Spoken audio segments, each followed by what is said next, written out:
There's a moment that comes to every man who works hard his whole life, a moment where he stops, looks around at everything he's built, and asks himself one simple, dangerous question. Is this it? For a man we'll call David, that moment came somewhere in his mid-50s, and the answer he gave didn't just change his weekends or his holidays, it changed the entire shape of his life. Today, I want to tell you David's story, because it isn't just a story about a house in rural Thailand with a pool and a vegetable garden and an outdoor kitchen. It's a story about what happens when a man walks away from everything familiar, the country, the career, the safety net, and whether, when the dust finally settles, he lives to regret it. Stick with me to the end because the answer is more honest than you might expect. David was from Maidstone in Kent, England, the kind of place where life is comfortable but gray, where the rain settles into your bones and the years slip past one quiet Sunday at a time. Nothing wrong with it, but nothing that ever quite set a man's heart racing either. It's the sort of place a man can spend an entire life in without ever once asking himself whether he chose it or whether it simply happened to him. And David was a worker. That's the first thing you have to understand about him. He was a salesman, and a good one. In the States, he sold Jaguar Land Rover, chrome and leather and the smell of a brand new car rolling off the forecourt. It's a particular kind of skill, selling, reading people, knowing when to push and when to wait, learning to smile through the long days when nobody's buying. David spent years inside that world. Later, when he moved to Mexico, he sold timeshare and then beachfront condos, watching other people buy their little slice of paradise while he kept right on hustling. Think about that for a second. Day after day, he stood on warm sand and handed other people the keys to the dream. He sold the very thing he didn't yet have for himself. And somewhere in all those years, a quiet idea must have started to grow. A thought that maybe, one day, it would be his turn. He worked hard for decades, and here's the part that tells you who he really is. Even now, sitting in the home he built in the Thai countryside, the word retired still sits awkwardly on his shoulders. He doesn't like it. He'd rather tell you he's chosen not to work for a while, because men like David don't retire, not in their own heads, they just pause. And for a long time, that pause felt almost like a betrayal of everything that came before it. That's a feeling a lot of you watching will know all too well. When work has been your identity for 30 or 40 years, stepping away from it isn't a holiday. It's a kind of grief and a kind of freedom, all tangled up together. Here's something most people won't tell you about chasing the dream. Sometimes the first dream dies before you ever get to live it. For years, David's plan was Mexico. He'd lived there back in the late 2000s, and he'd fallen for it completely. That was going to be home. That was the retirement. That was the finish line he'd been running toward through all those long years of selling. He could see it clearly, the sun, the sea, the slow afternoons. He'd earned it, and it was waiting for him. But Mexico changed. The cartels, the violence, it crept closer than anyone wanted to admit. Close friends of his were caught up in it, touched by it in ways that don't leave you. And on his last trip there in 2021, something in him just went quiet. It didn't feel right anymore. The dream had soured. Now think about that for a second. Imagine pinning your entire future on one place, picturing it, planning for it, saving for it, building your whole idea of someday around it, and then standing there one day and realizing it's gone, that the home in your head doesn't exist in the real world anymore. Not because you failed, not because you changed your mind, but because the place itself slipped away from underneath you. That's a lonely feeling, and a lot of men would have given up right there, gone back to England, settled for the gray skies and the familiar pub and the slow fade into old age. They'd have told themselves it just wasn't meant to be, and they'd have made their peace with less. David didn't. And that decision is the whole reason we're here. He'd been to Thailand once on holiday back in 2020, and something about it had stuck with him. The people, the calm, the way nobody seemed to be in any particular hurry to be anywhere at all. After a lifetime of selling, of targets and deadlines and the constant grind, that easiness landed on him like a cool breeze. He went home, but a part of him never quite left. You know the feeling. A place gets under your skin, and it whispers to you from the other side of the world. So in July of 2022, he took the leap and moved to Phuket. He had a freehold condo there, a foothold, a life by the sea. For a lot of men, that would have been the happy ending right there. Island life, the ocean on your doorstep, a drink at sunset. Most people would have stopped and called it a victory. But David and his partner Noi wanted something more, something of their own, something they'd built with their own hands and their own choices from the ground up. And so last November, they did the thing most people only ever talk about over a beer and never actually do. They bought a strip of land out in rural Khon Kaen, out in Isan, the northeast, the real Thailand, far from the tourist beaches. It was barely 12 meters wide at its narrowest point, but 55 meters deep. One of those long, awkward, elongated plots you find all over the country. When they first saw it, David says, it looked like a jungle. Just a tangle of green and a whole lot of imagination required. Most people would have looked at that and seen a mess. David and Noi looked at it and saw a home. And on that strip of jungle, from absolutely nothing, they built one. Now, if you've ever built anything in a foreign country, you know it can be a nightmare. The language, the materials, the contractors, the thousand small disasters waiting around every corner. The stories are legendary. Builds that drag on for years, budgets that double, work that has to be torn down and started again. David knew it too. He went in with his eyes open, but he got lucky in the best possible way.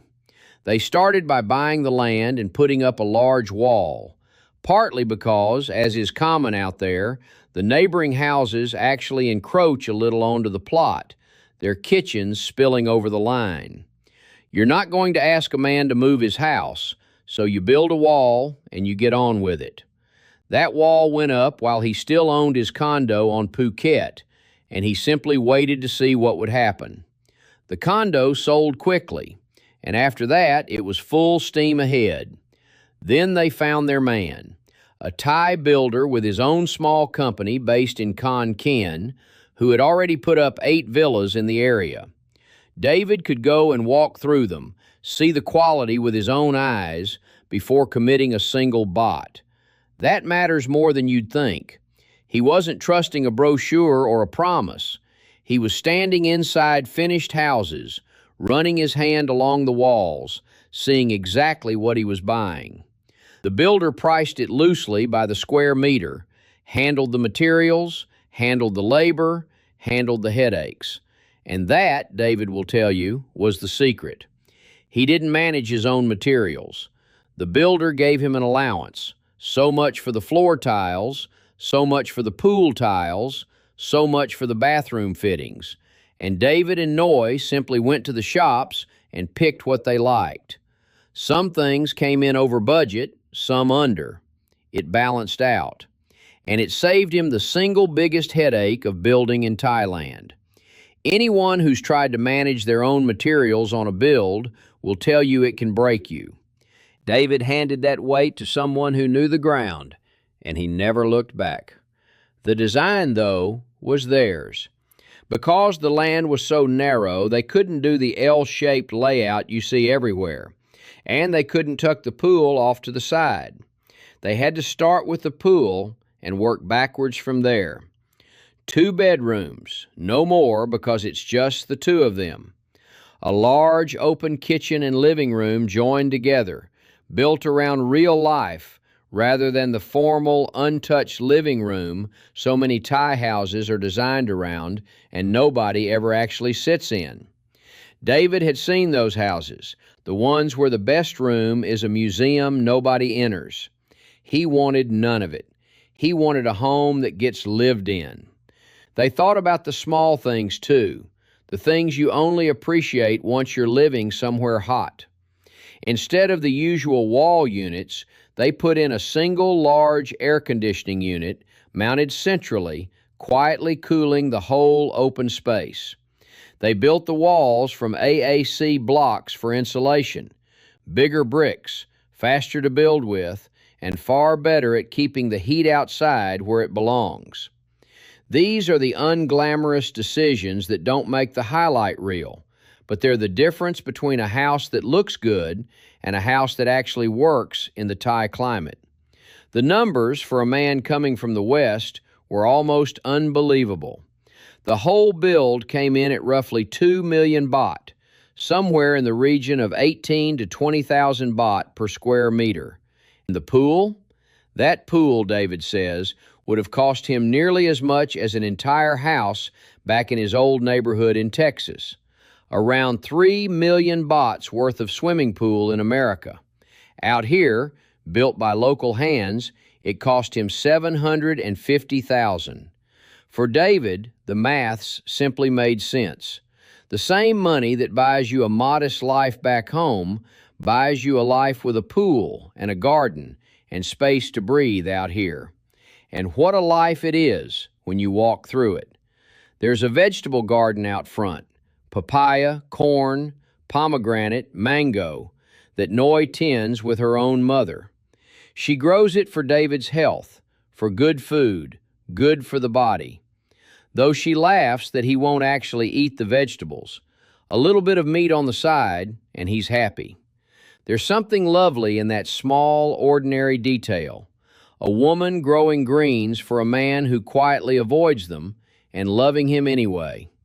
There's an outdoor kitchen, the kind you find at nearly every Thai home, that puzzles so many Western viewers.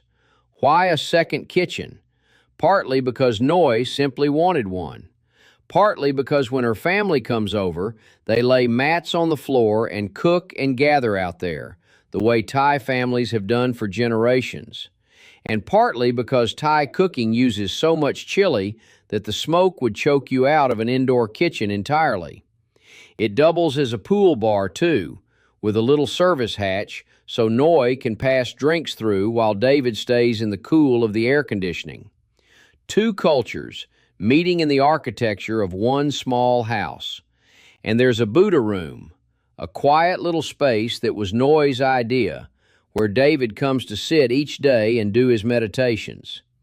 In a life that was once all motion, all selling, all hustle, here, finally, is a room built for stillness.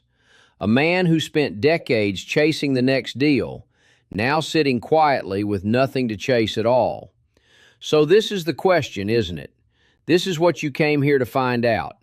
The man left the UK. He left the USA. He walked away from the career, the familiar, the whole safety net of the world he knew. Was it worth it?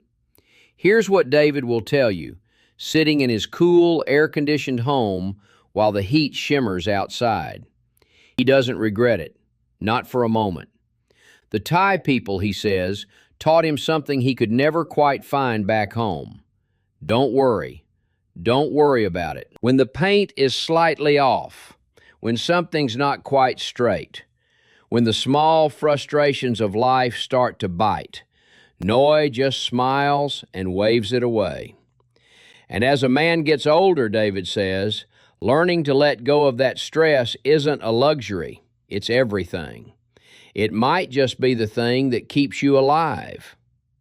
How many of us carry tension in our shoulders over things that won't matter in a week? David found a place that gently, daily, teaches him to put it down. But, and this is the honest part, the part the glossy videos always leave out, it isn't all paradise. The heat wears on him. He admits it freely. For all that beautiful pool, He spends most of his days inside, in the cool, rather than out in the sun. The fantasy is a man lounging poolside all afternoon. The reality is a man who loves his pool and still retreats indoors when the heat gets heavy. Both things are true. And then there's the noise. Rural Thailand is quiet, gloriously, deeply quiet, right up until the moment it isn't. A neighbor throws a party that shakes the very walls of the house until the early hours. A cannon goes off at 4:30 in the morning, 3 loud shots, and you learn that someone in the village has passed away. Someone's son is becoming a monk, so there's a 3-day celebration. Out here, life and death happen out loud, in a way the quiet suburbs of England would never permit. It was, David admits, the one thing that genuinely surprised him. But there's a strange comfort in it, too. You always know it will end. The party stops, the morning comes, and the deep quiet returns. There were small worries along the way, the kind every new build brings. A few months in, Noi came to him, alarmed, and told him the house was falling down. It wasn't.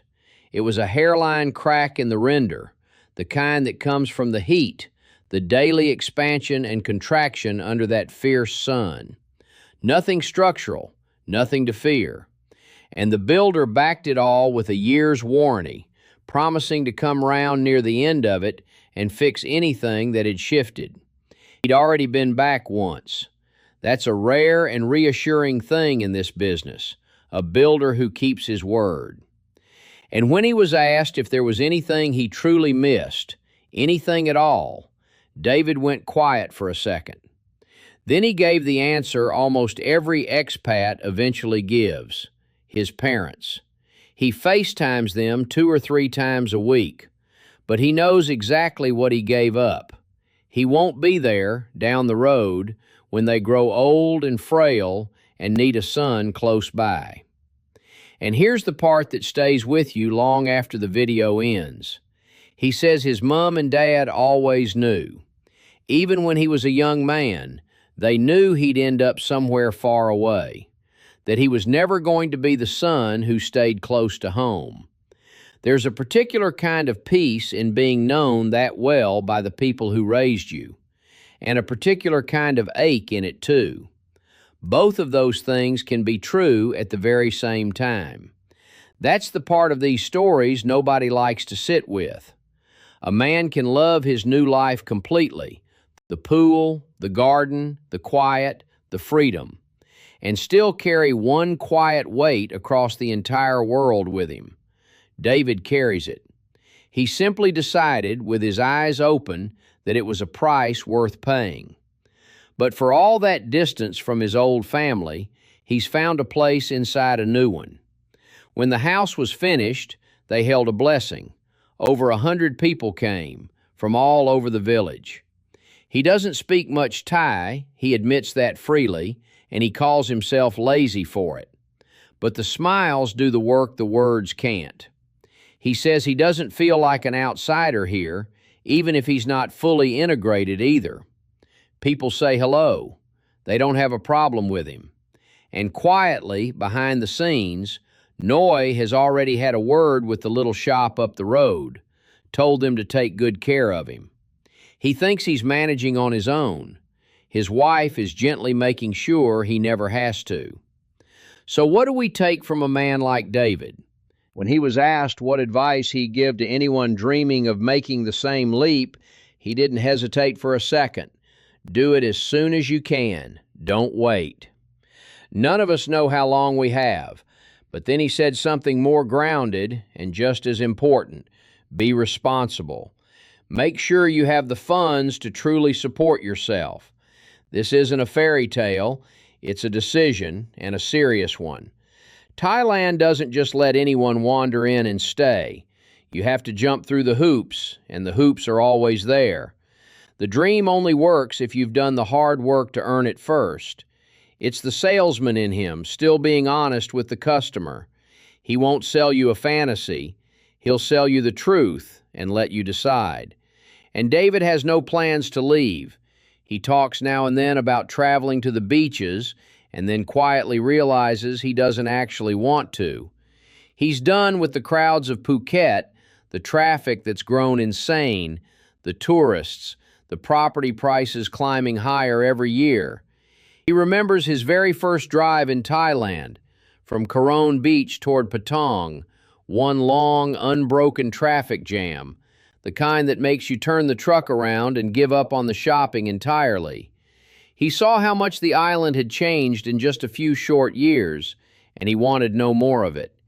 Out here in the rural countryside, a relaxed 20-minute drive from the nearest grocery store, a trip into the city only once every 6 weeks, he's found the one thing the salesman spent his entire life selling to other people: a place to finally stop. He even has the beaches he loves hanging on his walls, paintings and photographs of the coastlines that shaped his life. Some from Phuket, some from Mexico, scenes a local artist captured for him from his own photos. He surrounded himself with the ocean and then chose to live far from it, inland, in the quiet. Maybe that's the whole story right there. He kept what he loved about the old life. He just didn't want to live inside its chaos anymore. So, does David regret leaving the UK for rural Thailand? No, he doesn't. But he's deeply honest about what it cost him, and maybe that's the real lesson hiding inside his story. The people who truly thrive out here aren't the ones chasing a fantasy, the ones who think paradise comes free. They're the ones who walked in with their eyes wide open, who knew exactly what they were trading away and decided clearly and deliberately that the trade was worth it. David made his choice. He's at peace with it. The heat, the noise, the distance from the people he loves and all. And somewhere in a quiet village in Khon Kaen, a man who worked his whole life sits in a small Buddha room, the world finally still around him. And for the first time in a very long time, he isn't worried about anything at all. What about you? Could you make the leap David made? And just as importantly, could you live with what it costs? Let me know down in the comments below. And if his story moved you, do him the kindness of hitting subscribe.